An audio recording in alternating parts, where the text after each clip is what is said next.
Hello everyone, welcome back to my channel Sonu special. ಇವತ್ತು ನಾನು ಶಾವಿಗೆ ಉಪ್ಪಿಟ್ಟನ್ನ ಉದುರಾಗಿ ಯಾವ ರೀತಿ ಮಾಡೋದು ಅಂತೇಳಿ ತೋರಿಸ್ಕೊಡ್ತಾ ಇದ್ದೀನಿ. ಬ್ರೇಕ್ಫಾಸ್ಟ್ಗಂತೂ ತುಂಬ ಚೆನ್ನಾಗಿರುತ್ತೆ. ಬನ್ನಿ ಹೇಗೆ ಮಾಡೋದು ಅಂತೇಳಿ ನೋಡ್ಕೊಳ್ಳೋಣ.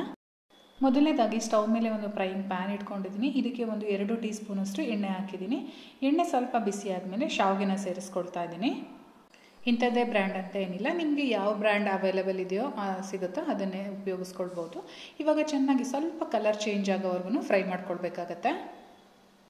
ಕೆಲವೊಂದು ರೋಸ್ಟೆಡ್ ಶಾವಿಗೆ ಅಂತಲೂ ಕೂಡ ಸಿಗುತ್ತೆ, ಆಲ್ರೆಡಿ ಫ್ರೈ ಮಾಡಿರ್ತಾರೆ. ಆ ಥರ ಶಾವಿಗೆ ತಗೊಂಡಾಗ ನಾವು ಮತ್ತೆ ಈ ರೀತಿ ರೋಸ್ಟ್ ಮಾಡೋ ಅಂಥ ಅವಶ್ಯಕತೆ ಇರಲ್ಲ. ನಾವು ನಾರ್ಮಲ್ ಶಾವಿಗೆ ತಗೊಂಡಿದ್ರೆ ಈ ರೀತಿಯಾಗಿ ರೋಸ್ಟ್ ಮಾಡ್ಕೊಳ್ಬೇಕಾಗತ್ತೆ. ಮೀಡಿಯಮ್ ಫ್ಲೇಮಲ್ಲಿ ಇಟ್ಕೊಂಡು ಈ ರೀತಿ ಫ್ರೈ ಮಾಡ್ಕೊಳ್ಬೇಕು, ಇಲ್ಲ ಅಂತ ಅಂದರೆ ಸೀದೋದಂಗೆ ಆಗುತ್ತೆ. ಒಂದು ಆಗಿರುತ್ತೆ, ಇನ್ನೊಂದು ಆಗಿರಲ್ಲ. ಈಗ ನೋಡ್ತಾ ಇರ್ಬೋದು, ಈವನ್ ಆಗಿ ಕಲರ್ ಚೇಂಜ್ ಆಗಿದೆ. ಇವಾಗ ಇದೇ ಪ್ಯಾನ್ ಒಳಗಡೆ ನಾನು ಸುಮಾರಾಗಿ 1.5 ಕಪ್ಪಷ್ಟು ನೀರನ್ನು ಸೇರಿಸ್ತಾ ಇದ್ದೀನಿ. ಶಾವಿಗೆನ ನಾವು ಬೇಯಿಸ್ಕೊಳ್ಬೇಕಾಗತ್ತೆ. ಡೈರೆಕ್ಟಾಗಿ ನಾವು ಉಪ್ಪಿಟ್ಟಿಗೆ ನೀರು ಹಾಕಿ ಅಲ್ಲೇ ಬೇಯಿಸ್ಕೊಳ್ತೀವಿ ಅಂದರೆ ಹಾಗೂ ಮಾಡ್ಕೊಳ್ಬೋದು. ಬಟ್ ಈ ರೀತಿ ನಾವು ಮೊದಲೇ ಬೇಯಿಸಿ ಹಾಕೋದ್ರಿಂದ ತುಂಬಾ ಉದುರಾಗಿ ಬರುತ್ತೆ. ಹಾಗಾಗಿ ಸ್ವಲ್ಪ ಸಾಫ್ಟ್ ಆಗೋವರೆಗೂ ಒಂದು 2ರಿಂದ 3 ನಿಮಿಷಗಳ ಕಾಲ ಬೇಯಿಸ್ಕೊಳ್ಬೇಕಾಗತ್ತೆ. ಒಂದು 3 ನಿಮಿಷ ಆದಮೇಲೆ ನಾನಿಲ್ಲಿ ತೋರಿಸ್ತಾ ಇದ್ದೀನಿ ನೋಡಿ. ಈ ರೀತಿ ನಾವು ಕೈಯಲ್ಲಿ ಮುಟ್ಟಿದರೆ ಅದು ಕಟ್ ಆಗಬೇಕು, ಅಂದರೆ ಸಾಫ್ಟ್ ಆಗಿರುತ್ತೆ. ಇವಾಗ ರೆಡಿಯಾಗಿದೆ ಇದು. ನಾನು ಇದನ್ನು ನೀರನ್ನು ಸಪ್ರೇಟ್ ಮಾಡ್ಕೊಳ್ಬೇಕು ಇದರಿಂದ. ಹಾಗಾಗಿ ಈ ರೀತಿ ಒಂದು ಜಾಲರಿಗೆ ಹಾಕಿ ನೀರನ್ನೆಲ್ಲ ಸೋರಿಸ್ಕೊಂಡು ಸೈಡಲ್ಲಿ ಎತ್ತಿಟ್ಕೊಂಡಿರ್ತೀನಿ. ಇವಾಗ ಇನ್ನೊಂದು ದೊಡ್ಡದು ಫ್ರೈಯಿಂಗ್ ಪ್ಯಾನ್ ಇಟ್ಕೊಂಡಿದ್ದೀನಿ ಸ್ಟವ್ ಮೇಲೆ. ಇದಕ್ಕೆ ಒಂದು 3ರಿಂದ 4 ಟೀ ಸ್ಪೂನಷ್ಟು ಎಣ್ಣೆ ಸೇರಿಸಿದ್ದೀನಿ. ಎಣ್ಣೆ ಬಿಸಿ ಆದಮೇಲೆ ನಾನು ಇದಕ್ಕೆ ಉದ್ದಿನಬೇಳೆ ಮತ್ತು ಕಡಲೆಬೇಳೆ 1 ಟೇಬಲ್ ಸ್ಪೂನಷ್ಟು ಹಾಕಿದ್ದೀನಿ. ಹಾಗೆ ಒಂದು 8ರಿಂದ 10 ಗೋಡಂಬಿನೂ ಕೂಡ ಸೇರಿಸಿದ್ದೀನಿ. ಇದನ್ನು ಮೀಡಿಯಮ್ ಫ್ಲೇಮಲ್ಲಿ ಇಟ್ಕೊಂಡು ಕ್ರಿಸ್ಪ್ ಆಗೋವರೆಗೂ ನಾವು ಫ್ರೈ ಮಾಡ್ಕೊಳ್ಬೇಕಾಗತ್ತೆ. ನಾವು ಯಾವುದನ್ನೇ ಆಗಲಿ ಫ್ರೈ ಮಾಡಬೇಕಾದ್ರೆ ಮೀಡಿಯಮ್ ಫ್ಲೇಮಲ್ಲಿ ಇಟ್ಕೊಂಡ್ರೆ ಈವನ್ ಆಗಿ ಫ್ರೈ ಆಗುತ್ತೆ, ಇಲ್ಲ ಅಂದರೆ ಒಂದು ಸೀದೋಗುತ್ತೆ, ಒಂದು ಹಾಗೆ ಇರಲ್ಲ, ಆ ರೀತಿ ಆಗಿಬಿಡುತ್ತೆ. ಇವಾಗ ನೋಡಿ ಕಲರ್ ಕೂಡ ಚೇಂಜ್ ಆಗಿದೆ, ಕ್ರಿಸ್ಪ್ ಆಗಿದೆ. ಈ ಟೈಮಲ್ಲಿ ನಾನು ಇದಕ್ಕೆ ಸಾಸಿವೆ ಮತ್ತು ಕರಿಬೇವನ್ನು ಒಗ್ಗರಣೆ ಕೊಡ್ತಾ ಇದ್ದೀನಿ.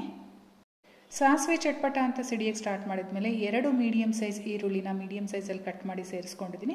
ಹಾಗೆ ನಮ್ಮ ಖಾರಕ್ಕೆ ಅನುಗುಣವಾಗಿ ಹಸಿಮೆಣಸಿನ್ಕಾಯಿನೂ ಕೂಡ ಸೇರಿಸ್ಕೊಂಡಿದ್ದೀನಿ. ಈರುಳ್ಳಿ ಎಲ್ಲ ಸಾಫ್ಟ್ ಆಗಿದೆ. ಇವಾಗ ಈ ಟೈಮಲ್ಲಿ ನಾನು ವೆಜಿಟೇಬಲ್ಸ್ ಆ್ಯಡ್ ಮಾಡ್ತಾ ಇದ್ದೀನಿ. ಚಿಕ್ಕದಾಗಿ ಕಟ್ ಮಾಡಿರ್ತಕ್ಕಂಥ ಕ್ಯಾರೆಟು ಮತ್ತು ಬೀನ್ಸನ್ನು ಸೇರಿಸಿದ್ದೀನಿ. ನಿಮ್ಗೆ ಯಾವುದಾದ್ರೂ ಬೇರೆ ವೆಜಿಟೇಬಲ್ಸ್ ಬೇಕು ಅಂದರೆ ಸೇರಿಸ್ಕೊಳ್ಬೋದು. ಹಾಗೆ ಇದಕ್ಕೆ ರುಚಿಗೆ ತಕ್ಕಷ್ಟು ಉಪ್ಪನ್ನು ಕೂಡ ಸೇರಿಸ್ಕೊಳ್ತಾ ಇದ್ದೀನಿ. ತರಕಾರಿ ಈ ರೀತಿ ಫ್ರೈ ಮಾಡಬೇಕಾದ್ರೆ ನಾವು ಉಪ್ಪು ಸೇರಿಸೋದ್ರಿಂದ ನೀರಿನಂಶ ಇರೋದ್ರಿಂದ ಉಪ್ಪಲ್ಲಿ ಸ್ವಲ್ಪ ಬೇಗ ಬೇಯೋದಕ್ಕೆ ಹೆಲ್ಪ್ ಆಗುತ್ತೆ. ಇದರ ಜೊತೆಗೆ ನಾನು ಒಂದು 2ರಿಂದ 3 ಟೇಬಲ್ ಸ್ಪೂನಷ್ಟು ನೀರನ್ನು ಕೂಡ ಆ್ಯಡ್ ಮಾಡಿದ್ದೀನಿ, ತರಕಾರಿ ಬೇಗ ಬೇಯಲಿ ಅಂತ ಹೇಳ್ಬಿಟ್ಟು. ಒಂದು ಲಿಡ್ ಕ್ಲೋಸ್ ಮಾಡಿ ಬೇಯಿಸ್ಕೊಳ್ಬೇಕಾಗತ್ತೆ. ಲಿಡ್ಡು ನಾನೊಂದು 5 ನಿಮಿಷ ಕ್ಲೋಸ್ ಮಾಡಿದ್ದೆ. ಇವಾಗ ನೋಡಿ ತರಕಾರಿ ಎಲ್ಲ ಚೆನ್ನಾಗಿ ಬೆಂದಿದೆ. ಈ ಟೈಮಲ್ಲಿ ನಾನೊಂದು 1/4 ಟೀ ಸ್ಪೂನಷ್ಟು ಅರಿಶಿನ ಪುಡಿ ಕೂಡ ಸೇರಿಸ್ಕೊಂಡು ಚೆನ್ನಾಗಿ ಮಿಕ್ಸ್ ಮಾಡ್ಕೊಳ್ತಾ ಇದ್ದೀನಿ. ಎಲ್ಲ ಚೆನ್ನಾಗಿ ಮಿಕ್ಸ್ ಆಗಿ ರೆಡಿಯಾಗಿದೆ.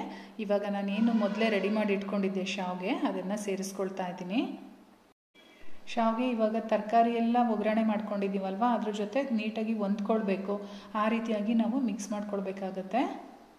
ಸೊ ಇವಾಗ ಎಲ್ಲ ನೀಟಾಗಿ ಮಿಕ್ಸ್ ಮಾಡಿದ್ದೀನಿ. ನೀವು ನೋಡ್ತಾ ಇರ್ಬೋದು, ಉಪ್ಪಿಟ್ಟು ರೆಡಿಯಾಗಿದೆ. ಶಾವಿಗೆ ಉಪ್ಪಿಟ್ಟು ತುಂಬಾ ಟೇಸ್ಟಿಯಾಗಿರುತ್ತೆ. ನಾವು ಈ ರೀತಿ ತರಕಾರಿ ಹಾಕಿ ಮಾಡಿರೋದ್ರಿಂದ ನಮಗೆ ಆ ಬೈಟ್ ಸಿಗ್ತಾ ಇದ್ದರೆ ತಿನ್ನೋದಕ್ಕೂ ಕೂಡ ತುಂಬಾ ಖುಷಿ ಅಂತ ಅನಿಸುತ್ತೆ.